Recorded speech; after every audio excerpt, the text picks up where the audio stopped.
ഒരു college student ഒരു business തുടങ്ങണം. ബിസിനസ് തുടങ്ങാൻ വേണ്ടി ഏറ്റവും ആവശ്യം ഫിനാൻസാണ്.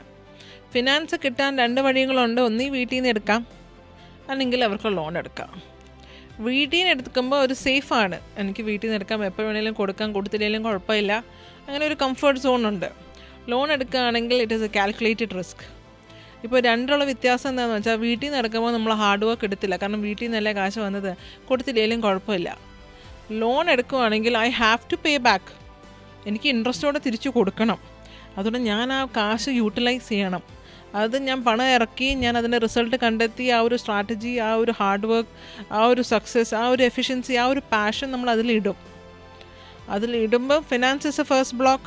അപ്പോൾ നമ്മൾ ആദ്യം കാൽക്കുലേറ്റ് ചെയ്യണം, നമ്മുടെ ഫിനാൻസ് എവിടെ നിന്ന് എടുക്കണ്ടേ, വീട്ടിൽ നിന്നാണോ ലോണാണോ. സോ കാൽക്കുലേറ്റഡ് റിസ്ക് അവിടെ എടുത്തു. പിന്നെ അത് ഇംപ്ലിമെൻറ്റ് ചെയ്യുന്ന ഒരു സ്ട്രാറ്റജീസ്, ദാറ്റ് ഇസ് പ്രാക്ടിക്കലായിട്ട് സ്മോളായിട്ട് തുടങ്ങി, പിന്നെ അതിൻ്റെ ഇൻവെസ്റ്റ്മെൻറ്റ് വെച്ച് ലാർജറായിട്ട് സ്കെയിലിൽ പോവുക. ഇതാണ് മെയിൻ.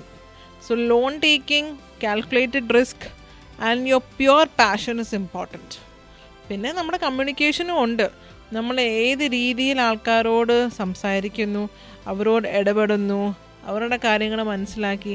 ഒരിക്കലും ശത്രുക്കളെ മാക്സിമം കുറയ്ക്കാനോ ഉണ്ടാക്കാതിരിക്കാനോ ശ്രമിക്കുക. പൊതുവേ നമ്മളിങ്ങനെ കുറേ ആൾക്കാരെ കണ്ടുവരുമ്പം ശത്രുക്കൾ സ്വാഭാവികമായിട്ടും നമ്മളറിയാതെ തന്നെ ഉണ്ടാകും.